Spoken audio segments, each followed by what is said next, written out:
Good afternoon, Colin here with Techout, and today we're going to be doing a little update here on my iPhone purchase and what iPhone I'm currently using. So this is my iPhone 17 Pro, obviously in the cosmic orange here, which is an absolutely amazing color. No damage or anything like that to report. Everything is going just fine. It's not turning pink. It's not scratching. Nothing like that. I do usually have it here in my OtterBox Defender case, which I really like the color scheme of this. I'm not even really using this for the protection per se, but I like the color scheme of this case paired with the cosmic orange iPhone 17 Pro. But I figured I'd take it out of the case for the video. The only real part on the case, on the phone exposed while it's in the case, is the camera area here. And as you can see, it's not discolored or anything like that compared to the rest of the phone. So not having any of those issues. And I just wanted to update you guys in this video that I accidentally, no, it wasn't an accident. I actually sold my iPhone 17 Air and decided I'm going to be sticking with the iPhone, the iPhone Air, and I'm going to be sticking with the iPhone 17 Pro for my daily driver. And the reason might surprise you. It doesn't have anything to do with the iPhone Air or the battery life or anything like that with the phone itself. But the thin phone feels really good in the hand, but it also at the same time, it just doesn't feel very substantial. I like the added kind of thickness of this phone. It's a little easier to hold. The iPhone Air feels nice in the fact that it's lightweight and it looks sleek and all that kind of stuff. But function over looks. This is probably my favorite phone. It's got all the cameras, which I know I said before, I don't really use the cameras a lot, and I don't, but this one has more cameras. And just overall, I'm not going to say it has better battery life. I mean, obviously the battery lasts longer, but the iPhone Air, in my opinion, didn't have bad battery life for what it was. It was what I was expecting. And I could easily get through a day with normal usage and probably a charge and a half if I was going to be heavily using the phone. So it wasn't bad. It wasn't unexpected. It was, for the form factor of phone that the iPhone Air is, the battery life is great.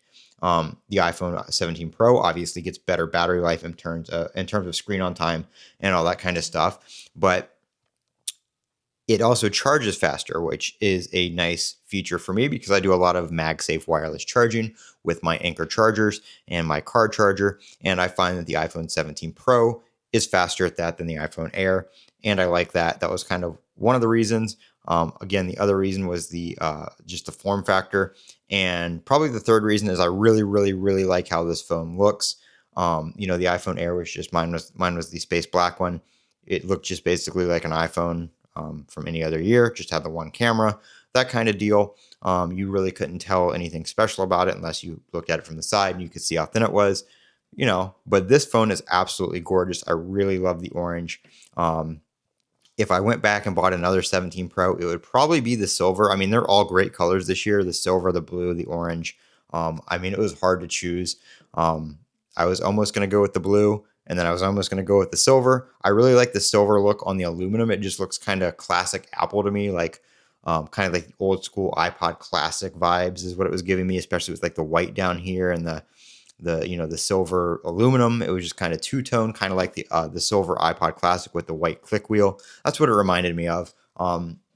Might have to pick one of those up. I don't know. I'm going to maybe save up a little money and maybe I'll get a Pro Max or something like that and I'll get a silver. But right now, this is my main phone and I'm absolutely loving it. It does, obviously everything I needed to do. It's an iPhone 17 Pro. I mean, what do you expect? But iOS 26 is doing great on it. Battery life, like I said, is doing great on it. And overall, I have not had any issues with this phone, and I've been using it as my daily driver for about a week now. And then I was using it on and off before that while I still had the iPhone Air. But the iPhone Air is no longer in my possession, so this is my one and only iPhone right now. It's actually my one and only phone right now. I still have my iPhone 16 Pro Max technically, but I do have my work phone number on that, so I use that for my day job. So I don't really consider that part of the I just run the apps on it for work, and I don't do anything else with it. If I'm not at work, it's just usually sitting on my nightstand, and that's about it. So it does run the iOS 26.1 public beta, so I still do run the betas on that, so I still get the faster updates because it is still my phone. It's not like a work phone. It's a work phone. I use it for work, but it's not owned by the company. It's my personal phone with my own number on it. I just keep everything separated on there and use my work apps on that device. So when I'm off, I don't have to, You get notifications from work apps and, work people and everything like that. It's all separated onto that phone. So that is pretty nice. But this is the 17 Pro or 17 Pro, and I might get a 17 Pro Max later, way down the road, probably a couple months. You never know. I don't, you never know with me. But really love this phone. Haven't had any issues with it. If you guys have any questions, pop them down in the comment section below, and I'm happy to answer anything you may have. I'm Colin with Techout. Don't forget to comment, rate, subscribe. Have a great day.